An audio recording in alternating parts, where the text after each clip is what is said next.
Hello, ഇത് നമുക്കൊരു special item ആയാലോ? അത് നമുക്ക് ഫുൾ ചിക്കൻ ഒന്ന് നിറച്ചെടുക്കാം. ഇത് മസ്റ്റ് ട്രൈ ആട്ടോ, എന്തായാലും ഒന്ന് ട്രൈ ചെയ്യണം. നമുക്കിത് എങ്ങനെ ഉണ്ടാക്കാമെന്ന് നോക്കാം.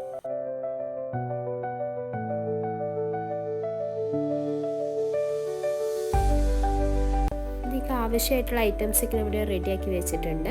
ചപ്പിൻ്റെ ഇല, തക്കാളി, പച്ചമുളക്, വെളുത്തുള്ളി, ഇഞ്ചി, ചെറിയ ഉള്ളി, ഇതൊക്കെ നമുക്കിവിടെ റെഡിയാക്കി വെച്ചിട്ടുണ്ട്. ഇതൊക്കെ നമ്മൾ എന്ത് ചെയ്യും, ജസ്റ്റ് ഒന്ന് അരച്ചെടുക്കണം.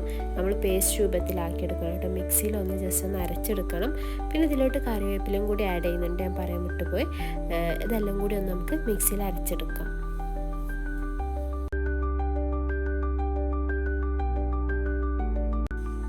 അങ്ങനെ നമ്മൾ അരച്ചെടുത്തിട്ടുണ്ട്. ഇനി ഇതിലോട്ട് കുറച്ച് ഉപ്പും തൈരും കുറച്ച് മല്ലിപ്പൊടി, മുളകും പൊടി, മഞ്ഞൾപ്പൊടി, ഇതെല്ലാം കൂടിയിട്ട് ഒന്നും കൂടി ഒന്ന് അരച്ചെടുക്കാം.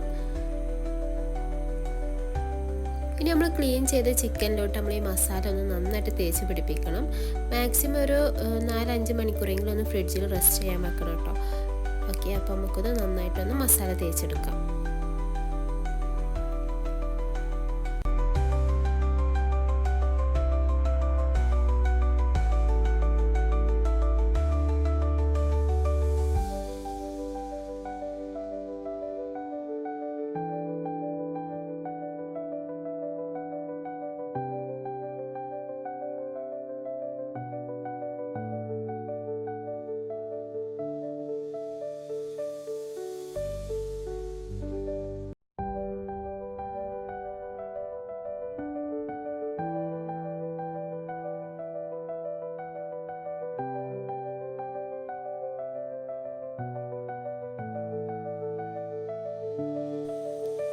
ഇനി നമുക്കിതൊന്ന് ഫ്രൈ ചെയ്തെടുക്കാം.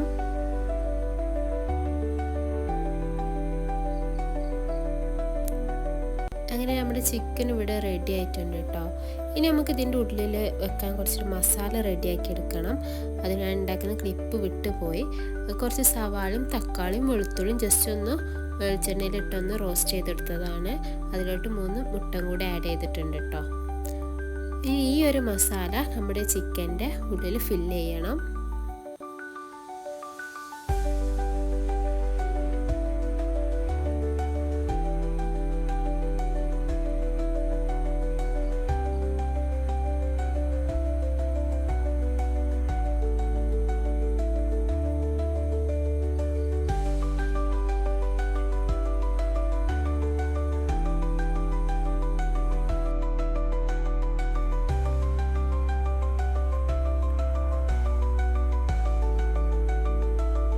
ഓക്കെ, അപ്പോൾ നമ്മൾ ചിക്കൻ ഇവിടെ റെഡി ആയിട്ടുണ്ട്. ഇനി ഇതിൻ്റെ മെയിനായിട്ട് ആഡ് ചെയ്യേണ്ട ഒരു ഐറ്റമാണ് നമ്മൾ കാഷ്യൂ ആണ്, അണ്ടിപ്പരിപ്പിൻ്റെ പേസ്റ്റ് ആട്ടോ നമ്മൾ ആഡ് ചെയ്തിട്ടുള്ളത്. ഇത് സ്കിപ്പ് ചെയ്തിട്ട് ഇതാണ് ഇതിൽ ഏറ്റവും മെയിൻ. അങ്ങനെ ഇതൊന്നും കൂടി നമുക്കൊന്ന് വറ്റിച്ചെടുക്കണം.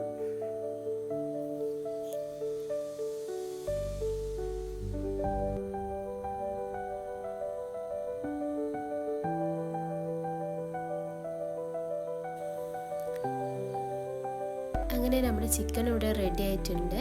എന്തായാലും നിങ്ങൾ ട്രൈ ചെയ്ത് നോക്കണം, മസ്റ്റ് ട്രൈ ആട്ടോ ഇത്. നിങ്ങൾക്കിത് വീഡിയോ ഇഷ്ടപ്പെട്ടാൽ ഞങ്ങളെ ഫീഡ്ബാക്ക് കമൻസിലൂടെ അറിയിക്കണം. പുതിയൊരു റെസിപ്പിയുമായി വീണ്ടും കാണാം. Okay, by.